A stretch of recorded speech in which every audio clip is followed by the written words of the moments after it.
முதலாவதாக ரிஷபம், அடுத்த மிதுன ராசி, அடுத்து கன்னி ராசி. இந்த 3 ராசிக்காரர்களுக்கு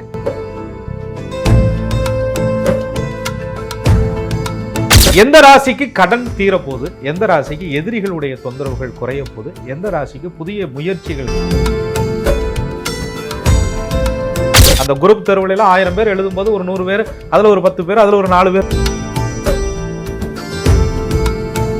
இடமாற்றம் என்பதை விட அந்த துறையில ஒரு உயர்வான மாற்றம், ஜாப் சேஞ்சஸ்ங்கிறத விட துபாய் போலாமா இல்ல ஊர்லயே இருக்கலாமா, இந்த மாதிரி மனநிலை இவர்கள்ட்ட. கடைசி நிமிஷத்துல பிரேக்கப், கடைசி நிமிஷத்துல மனமேடை தாலி கட்டும்.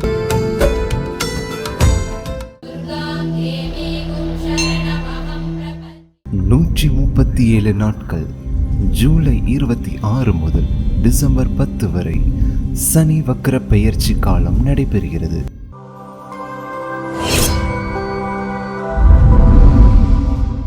வணக்கம் சார். வணக்கம். குரு வாழ்க, குருவே துணை. சனி பகவானுடைய வக்ர பெயர்ச்சி 2026 காலத்துல எந்தெந்த ராசிக்கு நல்ல யோகம் கிடைக்க போகுது சார்? முதல்ல சனி பகவானுடைய வக்ர பெயர்ச்சி என்னைக்கு அப்படிங்கறத சொல்லுங்க. அதே மாதிரி நிறைய பேருக்கு இந்த புது முயற்சி எடுக்கணும், என்னுடைய கடன் எல்லாம் தீரணும், எதிரிகள்ல இருந்து எனக்கு விலக்கு வேணும் அப்படின்னு நினைக்கிறாங்கல்ல, அது எந்த ராசிக்கு? விஷயம், அதாவது சனி பகவானுடைய வக்ர பெயர்ச்சி காலம் இந்த வருஷம் மீன ராசிக்குள்ளேயே நடக்க இருக்கு. பொதுவாக மீனராசியிலேயே இப்போ இருந்துகிட்டு இருக்கக்கூடிய சனி பகவான் வக்ர காலத்தில் பின்னோக்கி கும்பத்துக்கு போய் திரும்ப மீனத்துக்கு வருவாருன்னு சொல்லுவாங்க. ஆனால் இந்த முறை ராசி மேலேயே, ராசிக்குள்ளே தான் இருக்க போகிறார், எங்கேயும் போகலை. ஜூலை மாதம் 26ஆம் தேதியிலிருந்து 2026 வருடத்தில் ஆரம்பிக்குது வக்ரகாலம். டிசம்பர் மாதம் 10ஆம் தேதி வரை வக்ரகதியிலேயே சனி பகவான் இருக்கிறார். எந்த ராசிக்கு கடன் தீரப்போகுது, எந்த ராசிக்கு எதிரிகளுடைய தொந்தரவுகள் குறைய போகுது, எந்த ராசிக்கு புதிய முயற்சிகள் கைகூட போகுது, வழக்குகள்லேருந்து நிவர்த்தி கிடைக்க போகுது. ஏன்னா சனி பகவானே நீங்கள் பார்த்தீங்கன்னு சொன்னால் தொழில் கிரகம், கடன் எதிரி வழக்குகளை உருவாக்குற கிரகம், சண்டை சச்சரவுகளுக்கான கிரகம், நோய்க்கான கிரகம்னு சொல்லுவாங்க. ஆயுள் காரகர், கர்ம காரகர்னு பேர். அப்போ ஒரு கடன் சுமை இல்லாத ஒரு வாழ்க்கை, எதிரிகளுடைய தொந்தரவு இல்லாத ஒரு வாழ்க்கையை கொடுக்கக்கூடிய அமைப்புகள்னு பார்க்கும்போது இந்த வக்ர பெயர்ச்சி காலகட்டங்களில் 4.5 மாதங்களுக்குள்ளாகவே அளவில் கம்மியாக இருந்தாலும் கூட ஆதிக்கத்தில் சிறப்பாக செய்யக்கூடிய முதலாவதாக ரிஷபம், அடுத்த மிதுன ராசி, அடுத்து கன்னி ராசி. இந்த 3 ராசிக்காரர்களுக்கு மிகப்பெரிய ஒரு நல்ல பலன்களை சனி பகவான் கொடுக்க இருக்கிறார். ரிஷபராசிக்காரர்களுக்கு சனி பகவானுடைய வக்ர பயிற்சி காலம் எப்படி இருக்க போகுது சார்? பொதுவாக ரிஷபராசிக்காரர்களை பொறுத்தவரை சனீஸ்வர பகவான் 9-10 கூடியவர். அது என்ன 9ஆம் இடம் அப்படின்னா பாக்கியம் புகழ கொடுக்கக்கூடியவரும், தொழிலை நடத்தக்கூடிய கிரகம். உங்களுடைய தொழில் அடுத்தபடியாக முன்னேற்றத்தை நோக்கி போகக்கூடிய காலத்துக்கும் சனி பகவான் வர்றார். அப்போ தொழிலில் இருக்கக்கூடிய ஒரு மந்தத்தன்மை, லாபத்தில் தான் ஏற்கனவே சனி பகவான் இருக்கிறார். இந்த தடவை கூடுதல் சிறப்பு என்னன்னா வக்ரம் அடைந்து உச்சகுரு பார்க்கறதுனால தான் நிறைய நல்ல பலன்கள் நமக்கு கிடைக்குது அப்படின்னு நினைக்கிறோம். நிரந்தரமாக செய்யணும் அப்படின்னு நினைப்பாங்க. ஒரு தொழில் இப்படி அப்படின்னு இல்லாமல் அதுக்கு நிரந்தரமான ஒரு ஃபண்டு எடுத்துகிட்டு வர்றது, ஒரு நிரந்தரமான சப்போர்ட் சிஸ்டம் எடுக்கிறது, ஒரு பார்ட்னர்ஷிப் எடுக்கிறது, இந்த மாதிரி விஷயங்கள் எல்லாம் ரிஷபராசிக்காரர்கள் இந்த காலகட்டங்களில் செய்யக்கூடிய ஒரு அமைப்பு உண்டாகுது. ஆரோக்கியம் சீராகுது. பொதுவாக சனீஸ்வர பகவான் ராசியை பார்த்துட்டு இருந்தார் இல்லையா, மீனத்தில் இருக்கக்கூடிய சனி பகவான் 3வது பார்வையாக ரிஷபத்தினுடைய அந்த ராசியவே பார்த்துட்டு இருந்தார். உடல்நிலை ரொம்ப சோர்வாக இருந்தது. இன்றைக்கு செய்யணும்னு நினைக்கிறக்கூடிய காரியங்களை கூட நாளைக்கு செய்யலாம் அப்படின்னு நினைக்கக்கூடிய ஒரு மனச்சோர்வு இருந்தது. வக்ரகதி காலத்தில் குரு பகவான் பார்வையில் இருக்கும் பொழுது கொஞ்சம் புஷ் பண்ணுவார். உடனே செய்யுங்க, இன்றே செய்யுங்க, நன்றே செய்யுங்கிற மாதிரி அந்த சனிபான் இவர்களை ஆயத்தப்படுத்துவார், தயார்படுத்துவார். பாக்யாதிபதி புகழை கொடுப்பதற்கான வழியையும் அடுத்த ஸ்டெப்பு எடுத்து வைக்கிறதுக்கான வாய்ப்புகளையும் கொடுப்பார், நோயிலிருந்து தீர்வை கொடுப்பார். அதே போல் புது தொழில்கள் செய்வதற்கான முயற்சி ரொம்ப நாளாக பெண்டிங் இருக்குல்ல, ஏற்கனவே ஒரு தொழில் செஞ்சுருப்பாங்க, அந்த தொழிலை விருத்தி பண்ணுறது ஒன்று இருக்குது, அந்த தொழிலுக்காக கடன் வாங்கினது ஒன்று இருக்குது, அந்த தொழிலில் இருக்கக்கூடிய லாபத்தை கொண்டு போய் இன்னொரு பிரான்ச் ஓப்பன் பண்ணுற விஷயம் ஒன்று இருக்குது, அல்லது ஏற்கனவே பார்த்துக்கிட்டு இருக்கிற வேலையிலேருந்து இடமாற்றம் செய்து நல்ல சம்பள உயர்வுக்கு போகலாமா வேணாமாங்கிற ஒரு கேள்வி ஒன்று இருக்குது, தொழிலுக்குள்ளே சில முதலீடுகளை போடலாமா அப்படிங்கிற ஒரு கேள்வி ஒன்று இருக்குது. தொழில் சார்ந்த அத்துணை கேள்விகளுக்கும் வக்ரசனியினுடைய காலங்களில் ஒரு நல்ல பாதை இவர்களுக்கு கிடைக்கும். அட்டமாதிபதினு சொல்லக்கூடிய குரு பகவானே இவர்களுக்கு லாபாதிபதியாக அந்த லாபஸ்தானத்தில் வக்ரசனி அமர்ந்து அவருக்கு திரிகோணத்தில் குரு பகவான் உச்சம் பெற்று அந்த குருவினுடைய 9வது பார்வை சனி பகவானை பார்க்கறதுனால இவர்களுக்கு பெரிய தொழில் விஷயங்களில், லாப விஷயங்களில் நல்ல முன்னேற்றங்கள், கடன் சுமை குறைவு, இந்த மாதிரி நல்ல பாக்கியங்கள்லாம் ரிஷபத்திற்கு கிடைக்க இருக்கு. அதே மாதிரி புத்திர விருத்தி நல்லபடியாக அமைப்பு இருக்குது. கல்வியில் இருப்பவர்களுக்கு ஒரு சிறப்பான மேன்மைகள் இருக்குது. ரிஷபராசிக்காரர்கள் வெளிநாட்டில் இருப்பாங்க, அதே மாதிரி வெளிநாட்டுக்கு போகணும்னு நினைக்கிறவங்களுக்குலாம் இந்த காலகட்டம் எப்படி இருக்குது சார்? வெளிநாடு போகணும்னு நினைக்கிறத விட வெளிநாட்டிலே இருப்பவர்கள் இருக்காங்கல்ல, போகணும்னு நினைக்கிறவங்க போகலாமா வேணாமான்னு யோசனை பண்ணிக்கிட்டு இருந்தாங்கன்னா ஸ்பீடு பண்ணிவிடும். யார் மூலியமா போகிறது, சரி எனக்கு தெரிஞ்சவங்க இருக்காங்க அல்லது நானாக முயற்சி பண்ணுறேன் அப்படின்னு சொல்லும்போது அதுக்கு சப்போர்ட்டான ஆட்களை கொடுக்கும். இன்னார் மூலியமா ஏற்கனவே ஒருத்தட்ட கொடுத்துருக்குறாங்க, அவங்க சப்போர்ட் பண்ணுறேன்னு சொல்கிறாங்க, நடக்கலை, அல்லது பாஸ்போர்ட் விசாவில் ஏதாவது ஒரு ப்ராப்ளம் இருக்குது, ஏதோ ஒரு விஷயம் அங்கே வந்து ஸ்ட்ரகிளாக இருக்குது, அல்லது கணவன் வெளியில் இருக்கிறார், மனைவியும் அழைக்கணும்னு நினைக்கிறார், குடும்பத்தையும் கூப்பிட்டுக்கணும்னு நினைக்கிறார், அல்லது தான் வெளிநாட்டில் இருக்கிறார், குடும்பத்தோடு போய் இருக்கலாம்னு நினைக்கிறார். இந்த மாதிரி இந்த பக்கமாக அந்த பக்கமானு இருக்கும் பொழுது இவர்களுக்கு வெளிநாட்டிலேயே ஒரு வாய்ப்பு இருக்குது, குடும்பத்தை இங்கே அழைச்சிக்கலாம், இங்கேயே தொழில் அமைப்புகளை உட்காந்துக்கலாம் அப்படிங்கிற ஒரு ஸ்திரத்தன்மையை ஆக்டிவாக இந்த சனி பகவான் வந்து உங்களை ஸ்பீடுபடுத்துகிறார், வேகப்படுத்துகிறார். உடனே முடிவெடுங்க அப்படின்னு சொல்கிறார். அந்த முடிவு வந்து சக்ஸஸை கொடுக்குறார். ஆக வெளிநாடு அமைப்புகளுக்கு சிறப்பாக இருக்குது. ஏற்கனவே இருப்பவர்களுக்கு புதிய அமைப்புகள், புதிய வேலைகளில் நல்ல மாற்றங்கள் இருக்குது. எல்லா பக்கமும் ரொம்ப போர் இருந்தது, அது இருந்தது, இது இருந்தது, எதுவுமே வரலங்க, பெண்டிங்காக இருக்குன்னு சொல்லும்போது இப்போ சில மாற்றங்கள்லாம் வந்து குரு பார்வையில் இவங்களுக்கு ரொம்ப நாளாக வர வேண்டிய பண வரவுகள், கொடுத்த பாக்கியசாலிகள் அடையக்கூடிய ஒரு யோகம் என்பது ரிஷபராசிக்காரர்களுக்கு உண்டு. ரிஷபராசியில் இருக்கக்கூடிய மாணவர்களுக்கு எப்படி சார் இருக்கு? புதிய அட்வைஸ் கிடைக்கும், புதிய குருமார்கள் கிடைப்பாங்க, ஒரு புதிய படிப்பை தேர்வு பண்ணுவாங்க, ஏற்கனவே கல்வியில் இருக்கக்கூடிய தடைகள்ல இருந்து நிவர்த்தி ஆவாங்க. ஞாபக சக்தி குறைபாடு, மந்தத்தன்மை, தேக்கமாக இருந்தவங்க, நண்பர்களால் படிப்பு கெட்டு போனது, தங்கி இருந்து படிக்கக்கூடிய இடத்துல இருக்கக்கூடிய பிரச்சனைகள்லாம் இவங்களுக்கு நிவர்த்தியாகி அந்த தடைகள்லாம் விலகி இவங்களுக்கு ஒரு நல்ல ஒரு கல்வியில் அமைப்பு முன்னேற்றம் கிடைக்கும். படித்த கல்விக்கு தகுந்த வேலை வாய்ப்புகள் கிடைக்கும். ரொம்ப நாளாக ஒரு போட்டியாக குரூப்பாக போய் தேர்வு எழுதுறாங்கல்ல, அந்த குரூப் தேர்வுலாம் 1000 பேர் எழுதும்போது ஒரு 100 பேர், அதில் ஒரு 10 பேர், அதில் ஒரு 4 பேர் அப்படி வரும் இல்லையா, அந்த மாதிரி அதில் ஒரு ஆளாக ரிஷபராசிக்காரர்கள் ஜெயிக்கக்கூடிய வாய்ப்புகள் இந்த வக்ர சனி பகவானுடைய காலங்களில் நடக்கும். ரிஷபராசியில் இருக்கக்கூடிய முதியவர்களுக்கு இந்த காலகட்டம் எப்படி இருக்கு? சனி பகவானே முதுமை கிரகம்னு சொல்லுவாங்க. ஆனால் வக்ரம் அடையும் பொழுது முதுமையில் இருக்கிறவங்களுக்கு புது ரத்தம் பாய்ச்சின மாதிரி ஒரு ஸ்பீடாக இருப்பாங்க, துருதுருன்னு வேலையை பார்ப்பாங்க, டக்குன்னு தனக்கான விஷயங்களை தானே செஞ்சுக்குருவாங்க, யாரையும் எதிர்பார்க்க மாட்டாங்க. அவங்க வரட்டும் இவங்க வரட்டும், ஒரு பென்ஷன் பணத்தை வாங்க போனோம்னா கூட பேரம்பேத்தி வரட்டுன்னு எதிர்பார்த்து போக, நானே டிக்கெட் எடுத்துக்கூடிய நானே போய்க்கிறேன்றாங்க, நீ எடுத்துவே கொடுக்கணும் நான் பார்த்துக்கிறேன்றாங்க. அதனால் தனக்கான பணிகளை தானாகவே ஆக்டிவாக செய்யக்கூடிய ஒரு நல்ல சூழல்களை, நல்ல யதார்த்தமான ஒரு ஸ்பீடான உடம்பு, மனம், தேக ஆரோக்கியம், மனதைரியம், உடம்புல வலி இருக்கும், பெயின் இருக்கும், மனசு வந்து நான் செய்தே தீருவேன் அப்படின்னு அடம்பிடித்து அந்த பெரியவங்க அந்த வீட்டில் சில நல்ல விஷயங்களை சாதிப்பாங்க. ஜூலை 26, 2026 இருந்து டிசம்பர் 10, 2026 வரைக்கும் நடைபெற இருக்கிற சனி பகவானுடைய வக்ர பயிற்சி காலம் மிதுன ராசிக்காரர்களுக்கு எப்படி இருக்கு சார்? சனி பகவானுடைய வக்ர காலம் வந்து மீனராசிக்குள்ளே இந்த வருஷம் நடக்குதுன்னு நம்ம சொல்லியிருக்கோம். அந்த 4.5 மாதங்கள் பார்த்தீங்கன்னா சனி பகவான் பொதுவாக மிதுன ராசிக்காரர்களுக்கு யாரா வர்றார் அப்படின்னு பார்க்கும்போது தொழில் கிரகம் அப்படின்னு சொல்லக்கூடிய சனி பகவான் மிதுனத்திற்கு அஷ்டமாதிபதியாக பாக்கியாதிபதியாக வர்றார். 8, 9க்குரியவராக சனி பகவான் வர்றார். ராசிக்கு 10ஆம் இடத்துல கேந்திர ஸ்தானத்தில் சனி பகவான் உட்கார்ந்துருக்கிறார். பாக்கியாதிபதி தசமகேந்திரத்தில் இருப்பது, கோணாதிபதி தசமகேந்திரத்தில் இருப்பது ரொம்ப சிறப்பு.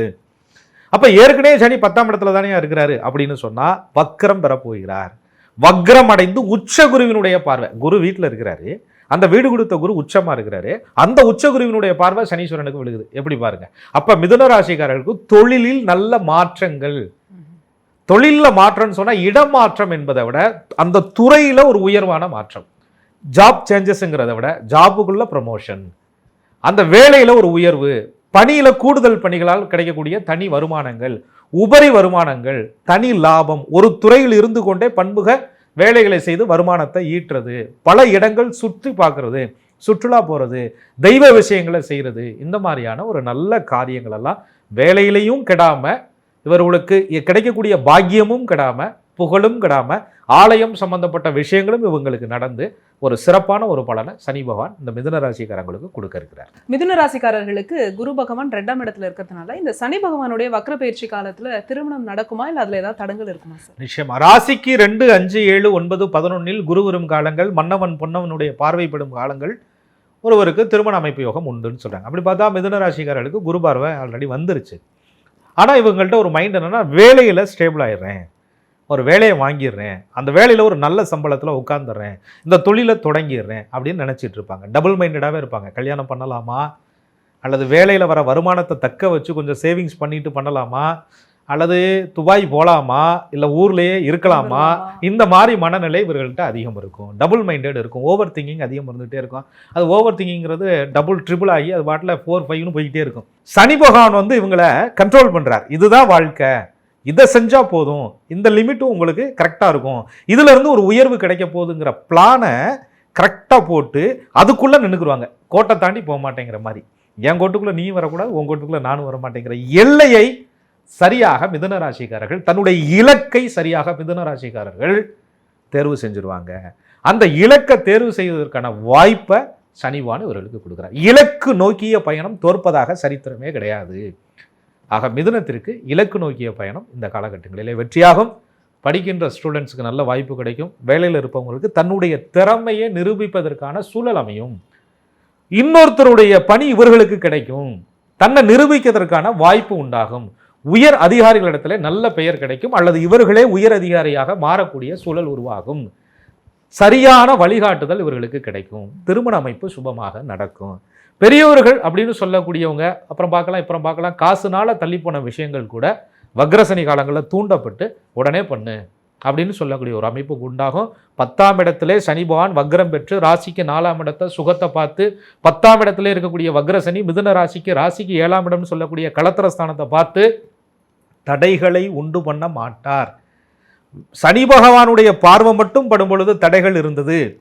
வக்ர சனீஸ்வரனை குரு பார்த்து வக்ரம் பெற்ற சனி பகவானுடைய பார்வைப்படும் பொழுது மிதுனத்திற்கு சுபம் உண்டு, லாபம் உண்டு, திருமணம் உண்டு, தொழில் தடை நீங்கள் உண்டு, வெற்றி உண்டு, வாய்ப்புகள் உருவாக்கக்கூடிய காலம் உண்டு. திருமண வாழ்க்கையை பத்தி சொல்லியிருந்தீங்க சார், அதனால கேட்கிறேன். கன்னிராசிக்காரர்களுக்கு இந்த சனி பகவானுடைய வக்ரப்பெயர்ச்சி காலம் எப்படி இருக்கு? இந்த காதல், திருமண வாழ்க்கை, தொழில்லாம் எப்படி சார்? கன்னிராசிக்காரர்களுக்கு களத்திர வாழ்க்கைன்னு சொல்றாங்க. திருமண வாழ்க்கை களத்திர ஸ்தானம் 7வது பாவகத்துல சனி பகவான் இதுவரை இருக்கிறார். அதை கண்டகச்சனி, கண்டச்சனி அப்படின்னு சொல்றாங்க. ஏன்னா சனி பகவானுடைய நேர் 7வது பார்வை ராசி மேல படுது. ராசினா மனசு, சந்திரன். சந்திர பகவானை சனி பகவான் பார்க்கும்போது மனசஞ்சலம். நேற்று வரை நல்லா பேசிக்கிட்டு இருந்துச்சுங்க, பொண்ணு மாப்பிள்ளை நிச்சயதார்த்தம்லாம் வரை வந்துருச்சுங்க. கடைசியில் என்ன நினைச்சாங்கன்னு தெரியல, யார் சொல்லி கொடுத்தாங்கன்னு தெரியல, திடீர்னு பிரேக்கப் பண்ணிடுச்சுங்க. இப்போ ஃபோன் பண்ணால் எடுக்க மாட்டேங்கிறேன். அல்லது நல்லா பழகிக்கிட்டு இருந்தோம், நல்லா கல்யாணம் வரையும் போகலான்னு நினச்சிக்கிட்டு இருந்தோம், திடீர்னு கட்டாயி போச்சுங்க. கடைசி நிமிஷத்தில் பிரேக்கப்பு. கடைசி நிமிஷத்தில் மணமேடை தாலி கட்டும் தருவாயில் கூட நிச்சயிக்கப்பெற்ற பின் மணமகனோ மணமகளோ முடிவை மாற்றிக்கொள்வது. கைக்கு கிடச்சிச்சுங்க, கடைசியில் எடுத்துகிட்டு வரலான்னு வைக்கிறேன், எழுதிக்கிட்டு போயிடுச்சுங்க. இந்த மாதிரி அனுபவிக்க கொடுத்து வைக்கல. அப்போ எந்த ஒரு பொருளை உணவு உட்பட சமைச்சிட்டு சாப்பிட முடியலங்க, டைம் இல்லை, அந்த வந்துடலான்னு போவோம், அது ஏதோ ஒரு பிரச்சனை. அது மாதிரி கன்னிராசிக்காரருக்கு ஒரு எங்கே பார்த்தாலும் பிரேக்கப் பிரேக்கப் பிரேக்கப். காதல் பிரேக்கப், தொழில் பிரேக்கப், உறவு பிரேக்கப், நிம்மதி பிரேக்கப், தூக்கம் பிரேக்கப். எல்லா இடத்துலையும் சனி பகவானுடைய பார்வை இவர்களுக்கு பிரச்சனையை கொடுத்தது. சரி, 5க்கு அதிபதியான சனி கேந்திரத்தில் உட்கார்ந்துருக்கிறது நல்லதானையா, அது ராசியை பார்க்கறது நல்லதானையா அப்படின்னு கேட்டால், சந்திர பகவானை பார்த்தது புணர்ப்பு தோஷம், ஆசோலேஷன் மைண்ட். ஒரு தீர்வு பார்க்க முடியல. கன்னிராசி பெர்ஃபெக்ஷனை விரும்புவாங்க, பெர்ஃபெக்டாக இருக்கணும்னு நினைப்பாங்க. பிரச்சனையை தீர்க்கணும்னாலும் அறவுரையாக தீர்த்துட்டு வரக்கூடாது, முழுசாக தீர்த்தரணும். பிரச்சனையை உருவாக்கணும்னாலும் பிளான் இல்லாமல் இருக்கக்கூடாது, கரெக்டாக இருக்கணும். அது என்னங்கிறத தட்டி கேட்கணும் அப்படின்னு நினைக்கக்கூடிய ராசிக்கு சனி பகவான் நிறைய தடைகளை உண்டு பண்ணினார். இந்த தடைகள் நிவர்த்தியாகக்கூடிய காலம். ஏன்னு சொன்னால், கேந்திரத்தில் இருக்கக்கூடிய சனி வக்ரம் அடைகிறாரு, ஸ்பீட் ஆகிறாரு. அந்த இடத்தை குரு பார்க்குறாரு. அப்போ குருவினுடைய வீட்டிலேயே உட்கார்ந்து வீடு கொடுத்தவன் திரிகோணம் ஏறி அந்த வீடு கொடுத்த அதிபனே அவரை பார்ப்பதுனால, அதுலேயும் கன்னிராசிக்காரருக்கு லாபஸ்தானத்தில் இருந்து குரு பார்ப்பதுனால, கன்னிராசிக்காரர்களுக்கு உபய ராசி அப்படின்னு பேர், உபய ராசிக்கு 4, 7 கூடிய கேந்திராதிபதி பார்ப்பதுனால இவர்களுக்கு அந்த பிரேக்கப்ல இருந்து ஒரு நிம்மதி கிடைக்கும். யார் இவர்களை வேண்டாம் என்று சொன்னார்களோ வழியேக்க பேசுவாங்க. எந்த திருமணம் யாரால் தடைப்பட்டுச்சோ அவங்களே அதை சரி பண்ணி கொடுப்பாங்க. மணமேடை நின்ன காரியங்களுக்கு கூட மற்றவங்க கண்ணு முன்னாடி இவங்க திரும்பவும் மணமேடை ஏறுவாங்க. குழந்தைகள் தடை சம்பந்தப்பட்ட பிரச்சனைகள் நீங்கும். நல்ல நண்பர்கள் கிடைப்பாங்க, நல்ல தொழில் கூட்டாளி கிடைப்பாங்க. பூர்வ ஜென்ம புண்ணியத்தின் பலனாக இவர்களுக்கு நல்ல மாற்றங்கள் கிடைக்கும். 6க்கு அதிபராகவும் சனி பகவான் வர்றதுனால எதிரிகளுடைய தொல்லை நீங்கும், கடன் நீங்கும். புதிய கடனால் பழைய கடன் அடைபட்டுக்கிட்டு இருந்தது, ஆனால் மொத்தத்துக்கு கடன் இருந்துகிட்டே இருந்தது. இப்போ புதிய கடன் வாங்குவது குறையும், பழைய கடன் லாபத்தால் அடைபடும். ஆக கன்னிராசிக்காரர்களுக்கு தொழில் சிறப்பு, பார்ட்னர்ஷிப் சிறப்பு, எதிரிகள் தொல்லைகள் இருந்து விடுதலை, ஆரோக்கிய மேன்மை, இந்த மாதிரியான ஒரு நல்ல பலன்கள் உங்களுக்கு கிடைக்கும். சார், பொதுவாக 7ஆம் இடத்துல சனி பகவான் இருக்கும்போது கண்டம், விபத்து அப்படின்னு சொல்லுவாங்க இல்லையா? கன்னிராசிக்காரர்கள் இந்த சனி பகவானுடைய வக்ரப்பெயர்ச்சி காலங்களில் இவங்க பயணம் மேற்கொள்ளலாம். பயணம் அப்படின்னு எடுக்கும்போதே 12வது பாவகத்தை நம்ம பார்க்கணும். கன்னிராசிக்கு 12ஆம் இடத்துல கேது பகவான் இருக்கிறார். சிறுதூர பயணம், வெளிநாடு பயணம்னு ஒரு அமைப்புகள் இருக்கு ஜோதிடத்தில்.